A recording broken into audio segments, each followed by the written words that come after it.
What's up, everyone? Welcome to Moments with the Marcelins. My name is Jun. And my name is Stephanie. We are so excited to be back. We know we were out for 2 weeks, and many of you probably are wondering why. If you don't know why, Steph, if you wouldn't mind letting them know. Yeah, unfortunately, I did test positive for COVID, and I was not feeling well at all. I'm actually still recovering. My last test, I did come back negative, so we're able to kind of resume back to our normal lives in a way, but still getting over some of the symptoms that, people who have COVID get. So, but thankfully, I'm through the worst of it. Now it's just getting over just some of the things that still last. There's a lot of stuff that the doctors and, medical professionals aren't able to just kind of answer, and really just trying to, mask some of the symptoms and bring some relief here and there. But thankful to be alive. I think that there's a lot of people who lost, loved ones through this season, and it was like a thought at the beginning, just because, you know what I mean? Like, you see the news and you hear the news, and you know what I mean? You know of people who have lost their family members, and, it's just a reality, for all of us. And I just, but I leaned in, just to prayer and faith, and, just trusting that God would, just heal me and sustain me, through the process. Yeah. I guess let's talk a little bit about, leading up to you testing positive, because, we had plans, it was around Thanksgiving. Yes. We literally got tested the Monday. Yeah, it was the 23rd. November 23rd was when we got tested. I was having I always get sick maybe once a year, twice a year, and it's always the same. I get a sore throat, and I have I lose my voice, and it's just that's the regular for me. But I didn't have that, but then I started a fever on Saturday night all the way through Monday. And so that Monday morning I was just nothing was breaking it. I was just yo, this is kind of bad. So for me to get a fever, I was that's not the normal my yearly sickness or whatever. And so that's when I went to an urgent care, and I got tested. Had a fever about over 100. Yeah. So you just feel horrible. That Saturday when I first started getting the fever, I was hey, that's when we decided let's just quarantine from each other, just because at that moment we didn't know. I was let's say it's not best case scenario, but worst case scenario, if it is COVID, it's one of the symptoms, and I would hate for you to get it if you don't even have it, and you were fine, you didn't have any symptoms or anything like that. So thankfully we live in a 2-2, so you took one side of the house, so the apartment, and I took another one. And then that Monday I went to go get tested, and I came back positive, and you came back negative. Yeah. Which was really weird. Yeah. Because I'm out more than you.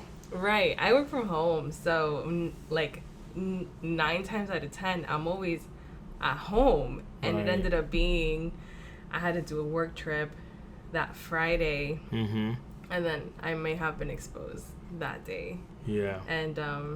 And it's crazy because you go out to work almost every single day, you know what I mean? And you're just, out with more people, and you didn't. And the thing is that I was wearing my mask. I'm a mask wearer, and it's crazy that it's gotten to that point, you know what I mean, in our society.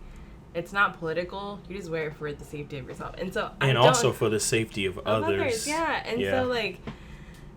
So I honestly don't know where I got it or how I got it, because I'm very careful, even with social distancing and stuff like that. So I'm still puzzled up by that, but unfortunately, Yeah, and it was literally like you said, it was the Monday before Thanksgiving. So we already had all these plans that, we're going to make certain side dishes, and then, and then drive down to our home city, Orlando. And visit family, hang out with them. And then it's bam, we get a positive test. Exactly. And it's wow, what a curveball. I know. So then here we are Monday, received the positive test. Okay, well, we clearly can't travel now. I have to quarantine for 2 weeks. And so do you, because they're God forbid or anything that, you get. I might be asymptomatic. Yeah, or you contract the virus now, because I'm so contagious. Like, I can still infect people because I'm in, like, those early days. Like, you need to stay home too. So, literally, drive down to Publix and, like, order a turkey, because we're gonna have to now cook it at home. Yes. And, like, start making all of these arrangements. I'm, like, calling my mom, and I'm like, and that was pretty frightening, because I've made side dishes before, but I've never had or made my own turkey.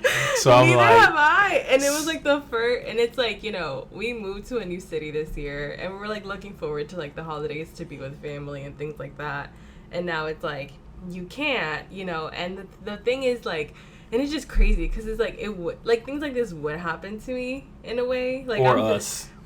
It's kind of like, COVID's been here for, like, 9 months now, since like March, and it's like, I would get it the week of Thanksgiving. Like, things like this would happen to me. Again, thankful that I'm over it, and I was able to to tell the story. The interesting thing about it is, like you said, we're recently moved to a new location, new city, where we are away from family and friends.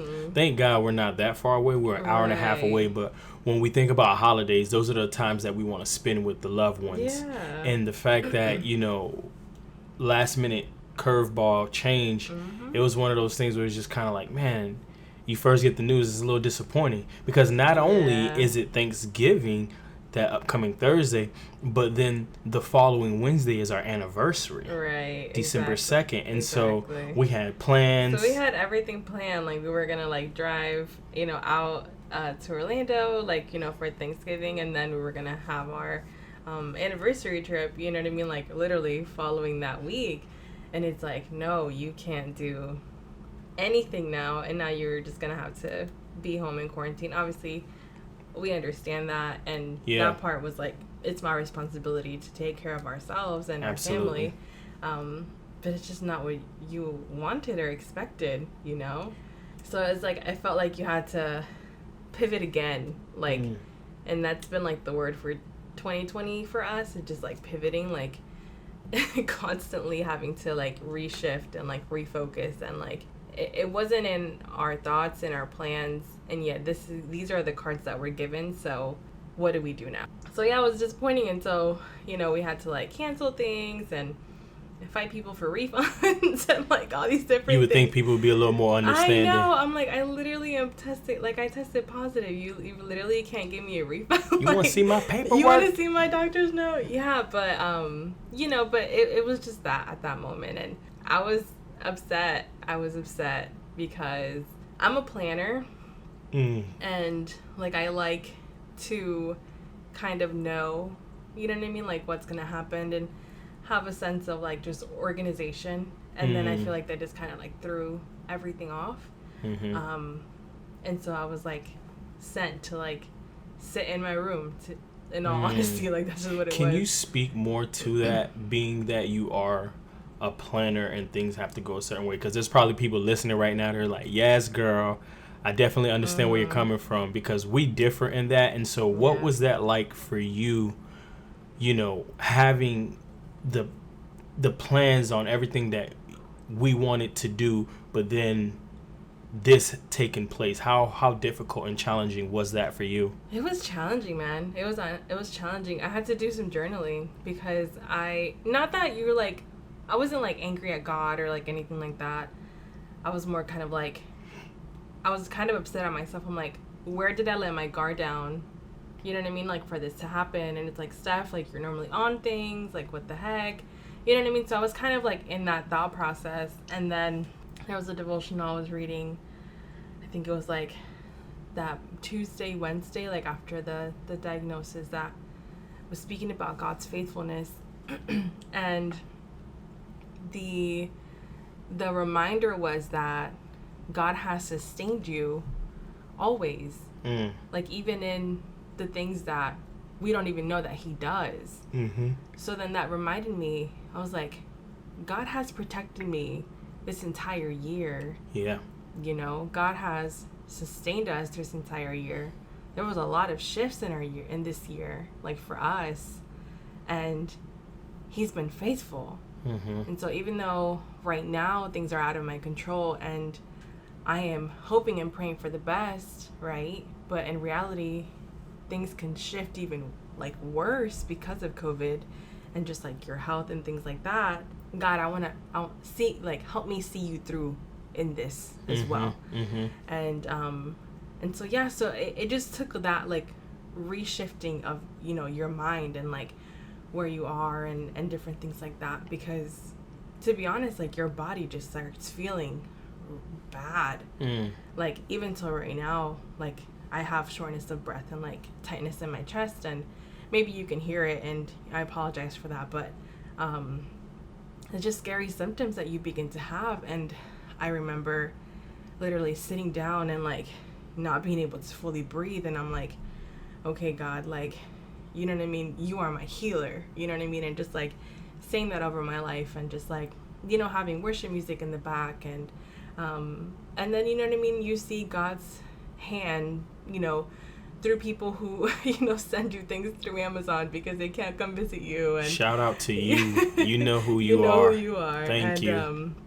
You know, like sending you soup, or like, you know, Uber Eats, or, you know, whatever the case may be. And We're it's just just checking like, in. and just checking in. And so like you see God's hand and faithfulness through those little things, just reminding you that he's taking care of you at all times, you know? So it was just one of those things that I just had to kind of just refocus and just realign, you know what I mean, my thoughts, because, you know, how I feel is real, but what he says is true, right? So it's just like, he is faithful. He is faithful. Move forward now. You know, last Friday when I went to go get a second test, because we were wanting to obviously pick up from our trip and see family finally and different things like that. I got a negative test, and we were like, okay, finally, yay, we can go. But obviously all the symptoms haven't like subsided. So I still can't smell or taste, and I still have shortness of breath and things like that. So it just kind of like, I just have to take it easy, and I can't go from 0 to 100 like I would want to. You know what I mean? I have to listen to my body, and I'm not fully there yet, you know. As you're saying that, something that I feel God is revealing to me is that even right now, it's a journey to healing. It's still a journey. Like, certain times we want God to be instant in what he does. Instant healing, instant miracle, instant with doors opening, but some things are a process. Yeah. And the lesson that can be learned is that, what is God trying to speak to me throughout this process? And remembering that the message is in the journey, not necessarily in the destination. Right. And we can't control everything, but we can control how we respond to it. And like we've said in previous episodes, a response is better than a reaction. And I think the way we responded is what helped us get through this, because it's like, okay, we could literally sit here and feel sorry for ourselves and be angry at God, or we can make the most of it. And that's what we did. Like, we bought that turkey. I got in that kitchen, you know, and we threw down, you know. I threw down with your assistant. You telling me what to do. You getting frustrated with me. Oh my gosh. Let me tell you, that was my wife is so OCD, y'all. Like, oh my goodness. Oh my god. That was so tough to watch, man. That was so tough to watch. I can't. I was literally like, I was already like feeling horrible because you're just like sick. You can't touch anything. I can't touch anything. I'm like trying to give you instructions. I'm like showing you pictures, and like you're still not getting it. And I'm like, Lord help me. I was like, I can't with this. So then we're like FaceTiming my mom for the recipe. And, yeah, like, for the turkey. Yeah, the turkey. For the turkey. And like, how do you do this and like that? But that food came out amazing. Come on, brag on me real quick. Yes, I mean, I want to say it would tasted amazing. Oh, you couldn't. But I Yo, you just killed me right now. You just killed my buzz right now. No, yo, but I guarantee listen, you. what I could go to taste, Stephanie's highlights on Instagram. No. Go to her highlights on Instagram. The food was amazing. Listen. I wish there was someone else to taste it. I wouldn't lie to myself. I know. Kobe loved it. Jesus, that's our dog, babe. And you can't be, Peter's gonna come for us. Allegedly, Kobe liked it. Kobe had no parts of our Thanksgiving meal. God. Anyways. Sure, no, listen. I had some smell or taste that day. So, like, what I tasted, it tasted good. But I didn't have, like, my full... It was amazing. But I was eating it. We ate it for, like, 2 days. 2 or 3 days. No, so. we cooked a lot. Yeah, Anyways, y'all, it was like a 17-pound turkey. Yeah. Because that was all that they had. It was moist. It was so good and delicious. We had the side dishes. We made the most of it. And what I liked about this Thanksgiving in particular, even though it was not ideally what we planned, like, we had a moment to just kind of reflect. Mm-hmm. Just reflect. And, you know, it was one of those things. This may be the only Thanksgiving where it's just the three of us in that quiet, you know. Yeah. You know, Lord willing, one day when we have a family of our own, you know. Mm-hmm. So it was one of those things. It was 2020, definitely, by definition. Yeah, but we chose to have a response and understand that a response is always better than a reaction. I just want to encourage you, if things are not necessarily going as though you planned, understand that you can't control necessarily everything, but you can control how you respond to something. If you have any family members or you yourself are sick, understand that his name is Jehovah Rapha, the Lord who heals. Amen. And so sometimes healing takes place instantaneously. Sometimes it's a process. Mm-hmm. But you know what? God is faithful. God is good. He is our Redeemer. We are excited because we know that our life is in his hands. And so I just want to encourage each and every one of you to just place your trust in him. His word says, trust in the Lord with all your heart. Lean not on your own understanding. Acknowledge him in all your ways, and he shall make your path straight. So I want to encourage you with 1 Peter 5:10, and it says, after you have suffered a little while, the God of all grace, who has called you to his eternal glory in Christ, will himself restore, confirm, strengthen, and establish you. I know 2020 has been a year for many of us that it was not what we intended. It was not what we thought. And we feel like, you know, our world sometimes may even have flipped upside down. But I want to encourage you that Christ is here to restore, to confirm, to strengthen, and to establish you. Even as we're kind of coming to a close in 2020. Absolutely. And just remember that gratitude is a posture. We can't change yesterday. Tomorrow's not guaranteed, which leaves us with today. So make the most of it. Thank you so much for listening and tuning in. Make sure that you subscribe, that you share with a friend, and that you also leave a review. Take care. God bless. And much love.